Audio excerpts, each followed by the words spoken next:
Hello, one and all, and welcome to the next Grip webinar. And we have got a treat for you today because it's all about paid event registrations. If you do a show that's free tickets, you can leave. You can watch this on record because this is for the people who sell tickets to their shows. And we have got some great panelists for our webinar. But let me just tell you a bit about what we're talking about today. So it's the ultimate guide to creating high converting event registration forms. So here's your event registration form, got lots of fields in it that have just accumulated over time, like the stuff I have in my house that just happens and then, I've got to get rid of it eventually. So is that the same with your fields on your reg form? Is your reg form leaking revenue? Is it too long? Is it too complex? Are you not treating it like a checkout, an e-commerce checkout, which actually is what it is? One of our interviewees for the report, which this whole webinar is based on, said, I basically want as little amount of friction as possible to get people to give me their money. And so today we are joined by our amazing panelists for this conversion by design, how to increase paid event registrations webinar. I have got Tamar Beck, CEO and co-founder of Gleanin. I've got Bogdan Moran, founder of Visual Hive, and I've got the lovely John Monk, head of performance at ASP Events. Welcome, lovely panelists. I'm going to get you to introduce yourselves and tell me a bit about what you do. Tamar, over to you first. Hi everyone. Well, Hugh just introduced me, so I'm Tamar from Gleanin, and I've been in the events industry for 30 years. I worked out the other day. I used to run trade shows, be on the organizer side at Reed Exhibitions. I've had a little bit of experience with being an organizer of paid events, but most of mine were free to attend. And for the last 14 years, I have launched and been running a community marketing platform called Gleanin. That's me. Thank you very much. Lovely to have you here. And Bogdan, I think everyone on the webinar knows you, but can you yourself? I highly doubt our bet was that Tamar is better known than I am. It's the last meeting. For everybody else, hi, I'm Bogdan. I'm the founder of Visual Hive. We are a team of event tech experts that build data-driven AI tools for B2B trade shows. We've spent the last quite a few years, I'm not going to go into numbers because I'm scared, working specifically inside events and analyzing data and building products around the problems that we keep finding, mostly internal and both internal and customer-facing products, from operations to support, all the way through how you optimize trust, which is one of my strong suits in the team, and optimize trust and value across the full journey. All the way from discovery to the next event, because I think that's quite relevant for this conversation. And of course, registration is included in that. Lovely to have you. And yes, trust is a big part. If you're going to, charge someone £2,500 for a ticket, you're going to want to make sure you've got some trust there up front, so they go through your registration flow and purchase. And finally, John Monk, thank you for joining us. Tell us a bit about you and what you do. Well, hi everyone. My name's John. I work for ASP. ASP, if you don't know, have been doing event-specific websites since 1997. So they know websites and they certainly know event websites. I got introduced to ASP 4 years ago when I was employed as an SEO consultant to analyze one of ASP's websites. And I've now been working with ASP ever since. So I specialize in driving people to the website predominantly from organic search, very much nowadays from AI, also looking at website conversions. It's just ultimately how to make the website perform better, get more people to it, and get more people converting from it, which is very much allied to what we're talking about today. I also have a bit of a background in financial services, working on many financial services websites, and it's specifically there within the extremely high volumes of people that you get to, for example, financial services and loans forms, that I probably bring quite a bit of experience and expertise to this particular webinar, and look forward to sharing some of the nuggets that I learned from working on some of these forms where we have very, very high volumes of people using them, and learning how to use the forms and make the forms better and convert better. So. Yeah, you're right, John. I mean, you often think about some of these events, they've got 60,000 people going to them. So it's a big kind of operation and a lot of throughput and a lot of things that could go wrong if, you're not charging them and you're not getting the money through and they're not converting. So good to have you on the webinar. Right, so what is the kind of purpose? Where did everything come from for this webinar? What was the genesis of this idea? Well, I'll tell you. We have got a new guide from Grip, which is all about paid event registrations. It's 46 pages. You can scan it there, and I'll put the link in the chat as well, so you can actually get the report. So this guide is all about converting your attendees, participants into paying ticket holding customers. So how do you do that? We do it through an amazing event registration experience. And what we decided to do was interview 11 experts who know everything you need to know about registration forms, paid registration forms. So we've got people like Lindsay Hall, who's from Questex, who owns registration there and all the big events that they do. We've got Danielle King, who owns registration at Yotta, one of the fastest growing shows in the world right now. And we've got John Monk and Tamar as well, and a bunch of other people who contributed to the report. And we found some interesting things. And I want to just give you a bit of a flavor about the report and what findings we have. So let's talk about the findings from this report, and then we'll dive into the webinar and we'll talk about specifics and unpack them and give you some real life examples of how you can improve your event registrations. So the first thing to say, the biggest takeaway I think in the whole guide when we did the interviews was that your event registration form is not just a database screen where you collect a whole load of information. Because if it's a paid registration event, you have to really think about how do you get the money as fast as possible. If you're using it as kind of a basic data collection tool, it's a really expensive mistake and it's going to reduce your revenue, and you're going to, introduce more friction because you're going to ask some questions that are really not needed. So actually, in the commercial events world, your registration form is your checkout. So think of it like e-commerce, and it is the single highest leverage revenue moment in your entire event cycle. So you've really got to optimize for getting that cash. And unfortunately, what we've seen a lot of the times is that you have a whole load of superfluous questions that you probably don't need, but a different stakeholder every year has added another question and another question. It's a bit like at Christmas. Apparently, there's a theory why people get fat is because at Christmas they put on a couple of kilos and they don't lose it. And it gets around to the next Christmas, they put another couple of kilos, and that's how people gain weight. So the reality is your reg form could be like that, where it's just getting a bit obese. Now, what do you do in response? Well, you need to be ruthless about field minimization.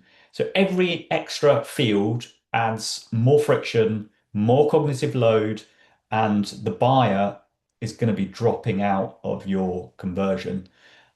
So only ask for payment critical and experience critical data up front, email, credit card. I'm going to come to John in a minute and ask him what good really looks like on this. But if you are going to ask for irrelevant data, attendees, they're just going to put anything in. And Tamar, we talked about this when I interviewed you for the report. I think we're both the same, where you get a bit annoyed and you're like, I'm just going to do the first thing on the drop down every time. Like I start to really do it properly, and after like the 20th screen, I'm like, oh, I'm just going to hit this button. But that leads to garbage in, garbage out data. It means your matchmaking and networking isn't going to be very good. There's lots of problems associated with bad data. So really, we should move to like a nice to have data collection, move that to post purchase. And as you see on the right here, we've got a little flow diagram that's in the guide, so you can decide which forms are relevant, form fields are relevant, which ones aren't, and then you can get rid of them. Next, payment processor. Make sure you directly integrate it into your main registration. So we've seen some reg forms where you fill in your details and then you're taken to a Stripe page, which again makes people hesitate, introduces friction, which means cart abandonment, which is absolutely what we don't need. So you also need to think about, if you're not going to charge people with a credit card, or they can't pay with a credit card, some people can't, how do you introduce invoicing requests or get people to talk to a support contact, just so you can make sure you can get their money? Also, another great thing that I've not really heard about much, but it came through in the guide when we interview people, was this 365 always on registration cycle. Your registration for your event should always be open. Putting a registration closed banner acts like a do not buy sign and turns away high intent visitors who've got cash to spend. So if you're not ready operationally to take sales, you can capture intent by having a pre-register option or a wait list or something like that. So, if they come to your site 8 months early, you can capture their data and you can do something with it later. Or better yet, just keep registration always open. And then finally, turn your registration experience into a growth engine. Tamar can talk about this, but Danielle King talked about her event, Yotta. She used a social sharing platform as part of registration. You can make sure your registration becomes a growth engine. So, she saw 56 or 54 direct conversions come from people sharing that they're going to the event during registration. So you buy a ticket, you register, you then share with your network that you're going and you're learning interesting stuff. And so, Yotta generated thousands in revenue just by having that option at the end, the social sharing option. And that doesn't just mean sharing to LinkedIn. You need to start thinking about dark social as well. So WhatsApp, Slack, all these private groups, that's where a lot of the conversions are happening today. So download the guide, scan the QR code. I'll also stick it in the chat as well. But first question, I want to come to you, John. What does good look like for a reg form? What have you seen when it comes to like the best paid event reg forms? What are people doing that's working? I'm firstly going to answer this question by not answering your question, and give two examples here. If you were to immediately get through to Glastonbury, the opportunity to check out, you've been waiting in the queue. There's another 30,000 people there waiting for it doesn't matter how poor that reg form is. You have the motivation to go through there and make sure you fill out that registration form and make sure that it gets done. So bear in mind the intent and the motivation behind the people who are getting onto the form. To give another example of this, we had a client who had a pay-per-click campaign which went straight through to their registration form, where tickets were £2,000 for the conference. There was nothing which was explaining what they were getting for that money and what the conference included. And funny enough, the conversion for that registration form was appalling. And on that particular instance, again, it wouldn't matter how good that form is, because they had no information about the value, the whole proposition, the conference, etc. Didn't matter how good that form was, because they didn't have that information beforehand. So just as a slight premise, prior to getting to the form, obviously you need to get people into the right position mentally, so when they come to fill that form out. Talk about form length. Again, it very much depends on how it is set up. So I think I mentioned before about working in the financial services industry with loans. If you're getting a loan out, you expect that you need to give a fair amount of information. So there are probably over 30 fields that people had to fill out, but because the motivation was high, people were quite happy to fill those fields out. So, but they have to know there's a reason for it. So you can never give a magic number of fields as to how many should be filled out on a form, but fundamentally they have to make sense as to why they're being asked that question. So, let's say you have matchmaking, you have meetings, you have all sorts of features within the event that it might be really handy to get that information to enhance their own experience. Then obviously there's no issue with asking questions, maybe within that registration form. If that's not, on the other hand, if you're just looking at to collect data and people can't see the value to themselves, obviously that's going to be some friction there, and they're not going to want to fill that out. Another couple of quick things is, how are people filling out this form? Is it on desktop? Is it on mobile? So therefore you need to understand from your Google Analytics how they're looking at it. So therefore then when you're designing this form, it obviously has to look great on whichever device in which they're looking at it. Needs to have easy to read, easy to understand, intuitive. Bear in mind, if it's on mobile, the design can often be different to desktop, in that on mobile, as you scroll through a form, in many ways, it doesn't feel as long because if it's designed well, it's like a number of its own pages in many sense. Whereas on desktop, when you open it up, it can look more onerous. So knowing whether it's desktop or mobile is really important to how you design the form. Especially if it's on mobile, needs to be fast. Google have done lots of testing on this, and that if a form takes over 3 seconds to load and it's on mobile, that can be a huge amount of friction. So especially if you're working with a third-party reg provider with their own forms, test that too. Don't make sure you haven't added videos and big photos and stuff like that, which will slow that down. So there's some initial thoughts. I think in many ways the form it comes out of and the fields that you put in there, just make sure that it's adding true value, and the person filling out the form can see the value that it will be adding if you add those fields in. So some initial thoughts on what makes a good form. Thanks, John. Very comprehensive. I mean, you touched on mobile, and I think Tamar, Bogdan, you've got some thoughts on that, haven't you? There was something on the fact that, is it page 3? If you get to page 3 on mobile, then the drop off is something like 60% of people not converting. So, Tamar, what have you seen with mobile registration forms? What's working at the moment? I think with mobile, it's the length of the number of questions that you ask is going to expecting people to complete questions and with their finger be tapping on things, and that kind of conditional logic that seems to be quite prolific in registration forms is, I hate it on desktop, but on mobile it's even worse, and quite a lot of that is hidden. So you ask one question, you think that's it, and then you get another 20 questions, and you're scrolling on a mobile device and trying to click the right one.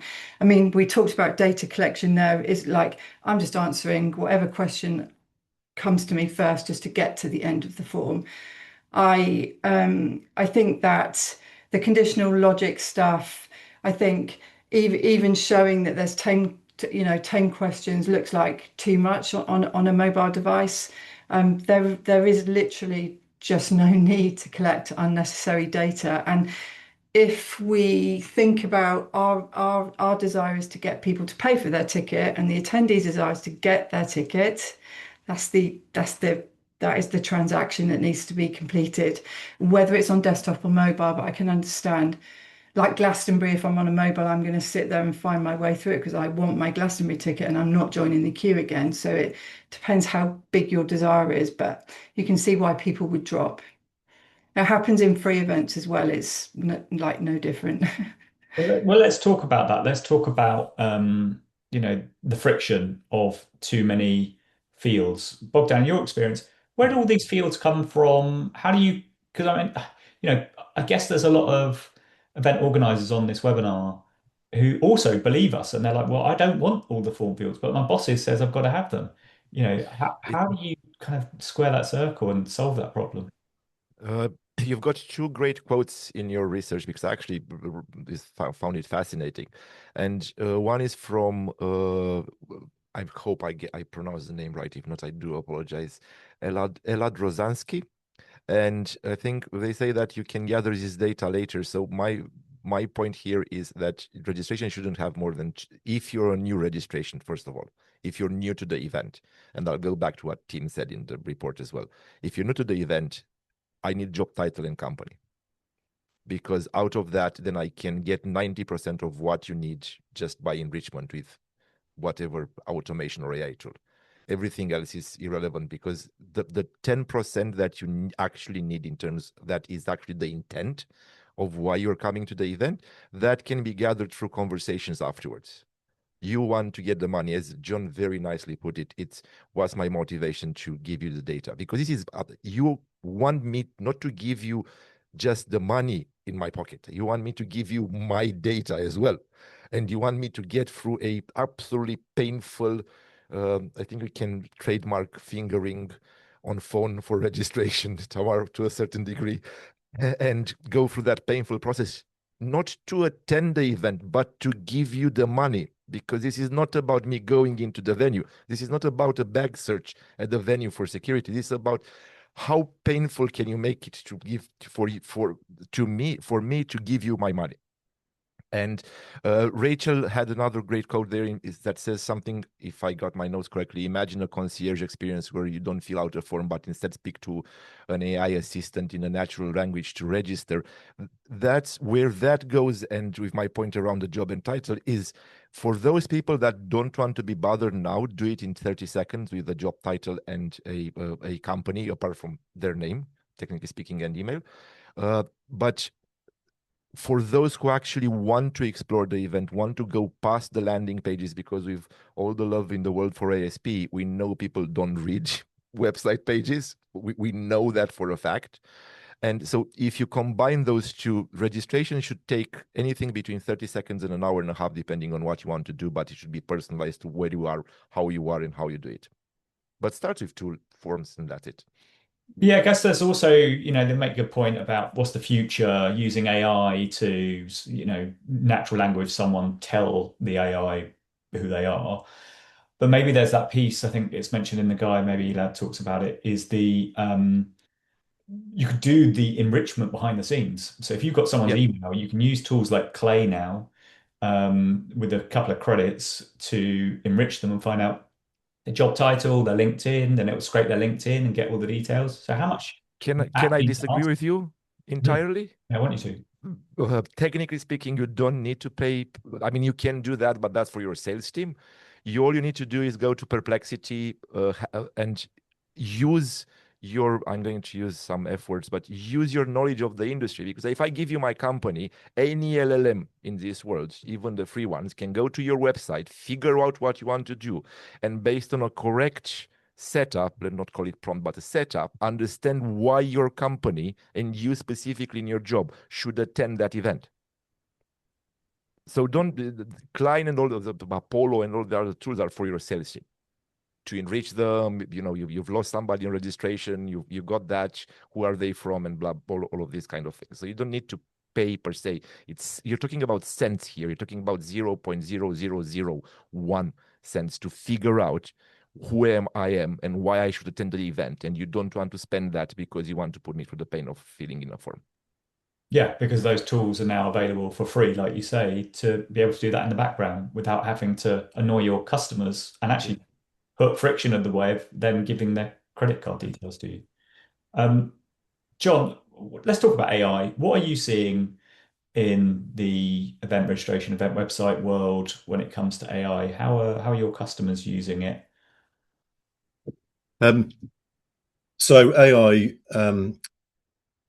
obviously, there's how people are actually finding an event like yours. So obviously, if someone actually knows the event they want to attend, they'll go straight to the website. But the biggest opportunity comes, especially for events, is starting to address people's questions and concerns beforehand. So therefore, for someone who doesn't know about your event, you are starting to surface within the AI engines when people are questioning about the event. So starting to answer the questions that people might have, even before they've come onto your website, because exactly like Bogdan said, that maybe they'll actually read that information on an LLM before they've even come to the website. So therefore, you need to preempt those questions that maybe have come into your sales team, etc., beforehand. Answer those questions even before people have come onto your website.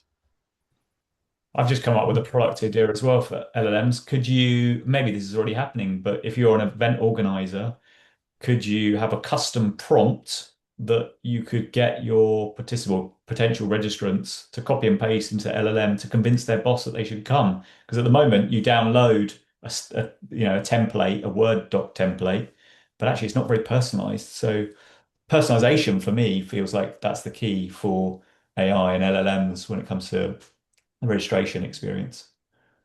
Absolutely, and I think it's quite a nice idea what you've come up with there. Personalization in terms of the LLM knowing who you are, so so it can actually recommend the right events. And this is where we often recommend to customers now to this is where you start need to get more information on your website as to who you are, the people who are most suited to come to the event, why they should come, etc., etc. And unless you have that information on there, people won't know, and the LLM certainly won't know. If I can jump in very quickly to that, here yeah, it's an absolutely brilliant idea. We've tested it out quite a lot. We can you can use the LLMs. I wouldn't say go and do the. I tend to disagree with you, but not disagree. Agree and say and, not but. Sorry, I don't want to be rude. It's about you don't give the prompt to somebody, put it in the LLM, tell me why I should tell my boss. Put a button because I know why you should convince your boss to give me your money.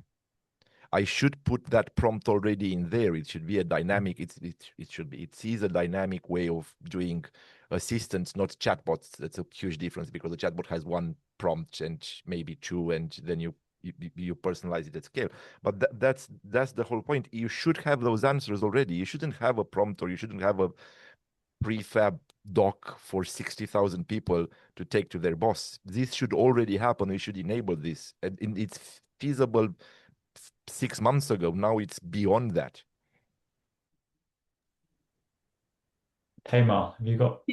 Yes, well, the only thing I would say is people will be doing this already, but I certainly would be completing registration using Cowork. So not going in at all by myself.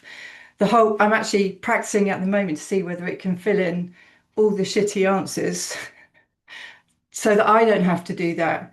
I'm not talking, I can do that with a paid reg, I can do that with free reg right now with Cowork. So this is something, so I think when our bosses are saying use AI, they're not thinking about how people are going to be going through the registration process down the line. But registration process is a workflow. People are going to be giving repeatable workflows to their agents, and the agents will be completing that. What I will want to be doing is deciding which event I'm going to go to, but the registration part of it is something that I can hand over to my agent. I can connect it to it's got my credit card details. It can make the booking once I've decided that I want to go. So the more friction you add to that process with the questions and this and that, I could teach co-work just to fill it in that, I don't care how you fill those questions in, just get me to the end of registration, please, and send me my confirmation. So I think the whole AI thing is like, I think AI is going to force organizers to shift their mindset, but they should be shifting their mindset already, is like, this is a transaction. I can book an airline ticket, business class ticket on my mobile right now in less than a minute. I can spend like £5 gone with an email and my name. And I know that I need to add my passport details, my dietary requirements, but it will ask me to give that to them at a different time. That's just e-commerce. Yeah. This is the exciting future, isn't it? I mean, you're talking about Claude co-work, aren't you there, Yeah, Tamar? it Yeah, can do it still. can do it now. I mean, Yeah. if whoever's sitting listening to this, if you're using Cowork, you can, I mean, I'm enjoying finding out all the things I can send it off to do on my behalf, and registration would be one of those. Yeah. Yeah, so it can click the first drop down and everything to annoy the Yeah. organizers too. Yeah, why Yeah. not? To show its disapproval in the inefficiencies out there. Well, it'll just do what I want it to do. So I'll tell it to just fill the first answer in on every single form, and it will do that. Equally, if I've got a short transaction to make, it can make that transaction and pay for it. If I'm happy to give it access to all the things it needs to do that. So yeah, I can't see that's not how people are going to be registering. Well, they've also just launched the mobile version, haven't they? So people are just going to be on trains and things while their agents are just coming back to them with stuff. Well, let's go into the far future then.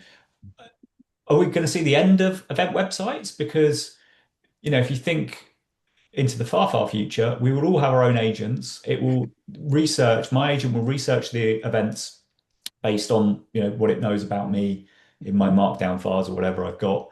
And it will give me a bunch of them, and I can just on my phone tick the ones I like, and then it will go and get the information, come back, and then I could be the human in the loop to press the button and it will just pay for it. But the thing with the website is that, like, your agent can do all the transactional thing, but the website, or maybe there'll be a different form. But that people are going to still, I will decide which events I'm going to go to, and I will conduct research to decide which events I'm going to go to, and that might be via LLMs, or because I've been to the event before, because my friends are going and I've heard they're going. I'll decide which events, and then I'll set my agent off to go and or, maybe to do some of the research, because it can do research really well. But I'll get it to complete the transaction. So it's that day, the information about the event, the sessions, the content, all of that kind of stuff needs to be somewhere in order for AI to help you kind of surface it. It has to be somewhere, which at the moment is an event website.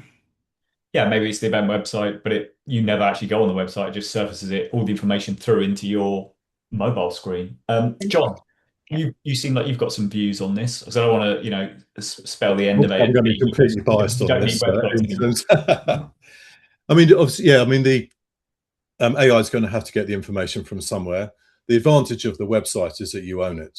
So therefore, there's always been platforms through the years in which you can upload information, whether it be on, LinkedIn, or there's been Medium. I mean, there's 101 platforms in which, in the past, and different industries use those platforms to put information about their business, and they all have their relevance. But the one advantage the website always has is that it's yours, so you own it. And you can have complete control of that information and how it's surfaced. It's also worth noting that as of last week, ChatGPT 5.4, which is one of the higher models, is now starting to look at brand websites as they're starting to surface them a lot more than previous models, because if someone wants to find information about a brand, typically the website is a good place to go to. So I think it's, yes, how we look at the information, it may be via an LLM, it might be via other means. I certainly having a digital asset in which you own and have control over and can put information into surely has to be a good thing, even 5, 10, 15 years in the future, because you want to control that information because it's your event. So that's what I believe. I think with the LLMs now, I think the big thing about the brand website is trust, and the thing that the kind of research someone can do now, can pull in all the social proof, all the trusted reviews and things, and the event website, and help people to make that decision process a lot better. So the event website is really important, but what people say about the event really matters as well. So it's a combination of all those things. Yeah, because the LLMs take a lot of information from like G2 reviews, third-party review And sites, and LinkedIn and all over. Yeah. Reddit's a big one as well. Um, Bogdan, you're always living in the future. What's your view on how LLMs are going to change registration?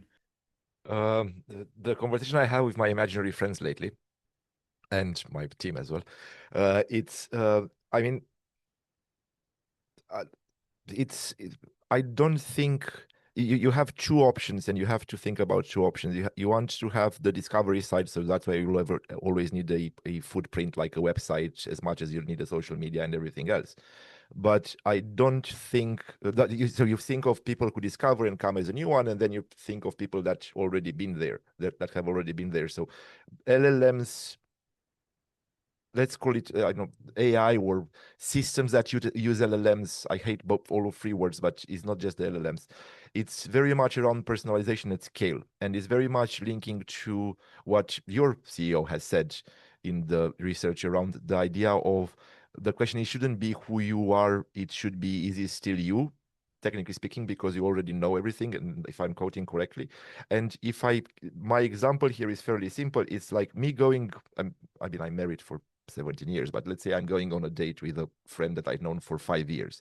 And when I sit down, I will say, hey, my name is Bogdan. I have been born in Romania. I live in London. I run Visual Hive. I have this friend and his friends. It's absolutely rude to ask those questions. So this is where AI or LLMs or whatever other systems are going to invent in the next 6 months are going to come in terms of understanding what those people have already done at events, because we know what they have done and we use it. Fuck all, we don't do anything with it, although we ask for all of this data, excuse the language. So LLMs are able to create those personalized experiences at scale. So they will take the experience that you have from the industry as an event organizer. They will take all the work that John puts in the website in terms of optimizing and putting the things correct. And they will take all the work Tamar knows, and they will take and put everything in and then create something special for you. That it can be a landing page, that can be a conversation, that can be a phone call on WhatsApp, that can be a WhatsApp message, that can be a LinkedIn message, that can be anything, because that's what they are able to do now. That's what we do now with LLMs on a daily basis. As Tamara said, we use co-work. We've gone beyond that, and we've tested out last week the idea of creating the LLM, creating an app for each individual, not creating an app in terms of publishing an app to the store, but creating elements in the app through a discovery process that actually makes the app yours. Do you want to have a letter that tells your boss to come in? Yes, you can. Do you want to have a gallery of photos? Yes, you can. Do you need the exhibitor list? No, because I came only for the 2 sessions. Do you want the summary of those sessions? Yes. Do you want to analyze that? So that's feasible. We've done it in 3 days. Honest to God, we had this question at some point with Richard, my CTO, and in 3 days, we have an app that builds itself. And it's not about just building itself. Think of how that would scale, because you have like, and John can tell me if I'm wrong. When you go to ASP, you have some modules when you build your website. When you go to Grip, you have modules that you build the app. So you create those little modules that everybody has, exhibitor list, session list, attendee list, the chatbot, and everything else that you can think of. But Tamar can come and say to the app, to the LLM in the app, to the intelligence in the app, and say, I want this. And when Tamar creates this, it creates the other element that can scale. Imagine this at a 100,000 people event, where 10% of them try to create something new. That is shared with everybody else. That's how I see the future. And by future, I mean August. Yeah. Hyper personalization at scale. That's what I like. Yes. I'm just going to quickly share this and ask the next question while I'm sharing it. I've got a message from our sponsor, and today's sponsor is the same as it always is. It's us, it's Grip. We've got our next webinar coming up, 29th of April, from scans to sales. It's all about how to get sponsored exhibitors hooked on your show, ROI for your sponsored exhibitors. And we've got some great guests. We've got NHS Confederation, we've got Yotta, and we've got Deal Catalyst. 3 event organizers, all focused on the commercials and how to get sponsored exhibitors to come back by giving them lots of different bits of value. So yeah, scan the QR code and please join the next webinar. While you're scanning that, I've got the next question around actually something you mentioned, Tamar, around it's all well and good LLMs surfacing the internet for this information, but there's a whole hell of a lot of stuff now that's in the dark social where people are sharing, oh, there's this event coming up. I'm part of loads of WhatsApp groups, Slack groups, industry groups on those platforms, and people asking questions, recommendations. Oh, where's the next best show? What do you think about this? Is this worth going to? So how do you capture a lot of that in the registration process, Tamar? What do you do? Because obviously you can email people after the registration process. You can have social sharing as part of the registration process. How do you kind of turn the registration into a growth engine? So, I mean, the easiest thing to do is to make sure that as soon as somebody, so don't get in the way of the transaction. Don't interrupt them during the transaction, but as soon as the transaction is completed, make sure there's an obvious opportunity, easy opportunity to share that wherever they choose to do it. And like you said, increasingly that is not on public social media. So we see speakers and high profile people in the industry that you've got on your stages and stuff like that. They still prefer to do things publicly because there's something in it for them. But as a standard attendee, when I go to events, I'm in my WhatsApp groups and the people that I know in the industry. That's where I'm going because I broadcasting on LinkedIn is like you cannot guarantee who's going to see it. But if I actually want somebody I know and I want to see them at the event, I'm going to send a message, or it's going to be in my WhatsApp group. I've got members of WhatsApp groups everywhere. People are talking about events. Club Itchy community, I'm part of that. There's a whole channel for, and they talk all the time. I'm not joking, constantly. What events are you going to be at? Who's going to be at this event? Tell me whether this event is any good or not, because the trust thing is so massive, especially, I mean, I think the trust thing's big on free to attend because it's still my time you're going to take. And I'm still wasting my time if I go to an event that is rubbish. But on a paid event where I'm thinking of being asked to pay a couple of grand up front, I need to be sure that that event is not going to be a waste of my time. And for me, when I go to events, it's about who else is going to be there. So private messaging, making sure it's easy to share the reg link, easy to share messages. But we see for attendees, WhatsApp, email, Slack, SMS, just share my link. We don't care how they share it, just let them share it wherever they want to share it. That's the key, really. And Bogdan, I'll try to be very quick here because we've talked about giving specific examples, and I have a couple of good examples. First of all, if you're not using Gleaning or Snowball for that perspective, you're missing out. I mean, it's just the simplest step you can take and just do it. I mean, there is no USP you need to go for. You don't need to ask any LLMs. What I wanted to share was Tamar talked about the validation that I should come because I saw somebody, so I'm paying the 2K. But after I've paid, you share, so you get more people, so you increase your revenue. Where we found a huge success is after registration is that dead zone that nobody kind of does anything, and that's where we kind of plugged in a conversational agent through email, where once you've registered and you've shared through Gleaning, if you haven't done this, again, you're missing. You go and say, this is your show, Tamar. This is what you should do because I already have the data from you and presumably the data from previous years. And what we've seen there, we've tried, I think I can mention ICE Barcelona, which is a big show, 60,000 people, and a couple more, including Eventec Live. The email open rate, and we just used email there, where we said, we simplified it to the maximum. Tamar, we know who you are. This is why you should come to the show. That's like after registration. And then we send another email, Tamar, there are 2 more weeks to the show. We've added more info. This is what you should actually turn up at the show. And what we've seen is the benchmark for industry email marketing is somewhere around, 20% open rate if you're lucky, and 3% click-through rate if you're very lucky. We've seen, I'll give it here because Adam Perry won't mind. We've seen numbers around, the worst number we've seen is 2x open rate, so about 40 to 48%. Click-through rate is minimum 3x, about 15%, but we've seen also 30% click-through rate. And the most amazing thing that I didn't know, and we've just discovered it by accident, is because we give these recommendations, so like free sessions, free exhibitors, free people to meet. I'm simplifying just for the sake of the conversation. We've seen a 8 clicks per clicker of average, if I've said that in the right order. So people actually go back to the email over time and click on things that they are specifically for them. So that personalization for individual is fantastic. So at a 60,000 trade show we've done recently, we've seen 75,000 clicks. So that means that I know that a specific exhibitor had 2,000 clicks. And who clicked it, job title, blah, blah, blah. You can go into business intelligence. So that conversation afterwards and getting it to the point where they engage is also crucial because they talk about how to get money out of registration for upgrades.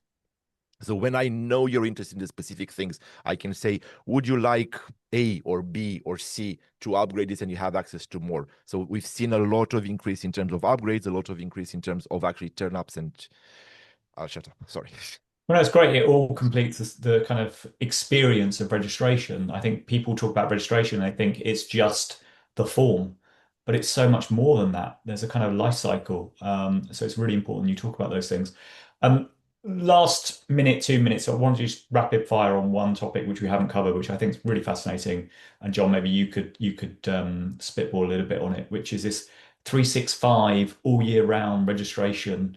I've never really thought of it before, and I pretty much every event website I've been on, registration's closed, and it's like, well, I can't buy a ticket.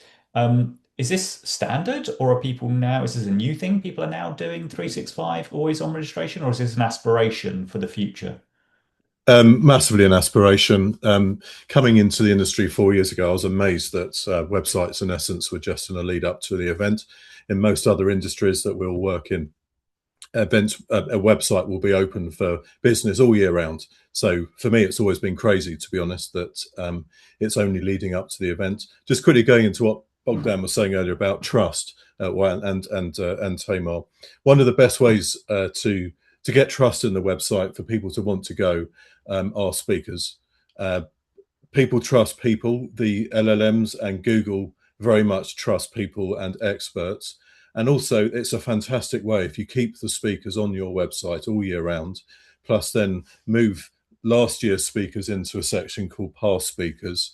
People want to see experts and people who are going to give them massive value at an event. And even if you haven't announced this year's, but you can see some amazing people went last year, it can add enormous amount of trust for you to have a leap of faith, at least get onto the mailing list for next year. Just in the same way, Glastonbury. The reason why everyone wants to go next year because they knew the amazing people that went last year. So it's a similar type of thing.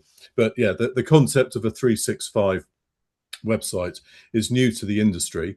But the great news is the industry is really well placed to get traffic 365, so long as they don't delete things like speakers, because then people will come to that website all year round. Trust, good quality speakers. I can't emphasize that enough. Obviously, you guys have been the best speakers for this webinar, and we've got three more for our next webinar. So if you've got your phones ready, scan away. There's also in the chat the link to register for our next webinar, all about from scans to sales, exhibitor ROI. Right.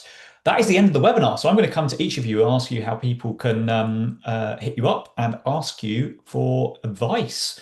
John, what's the best way for people to contact you?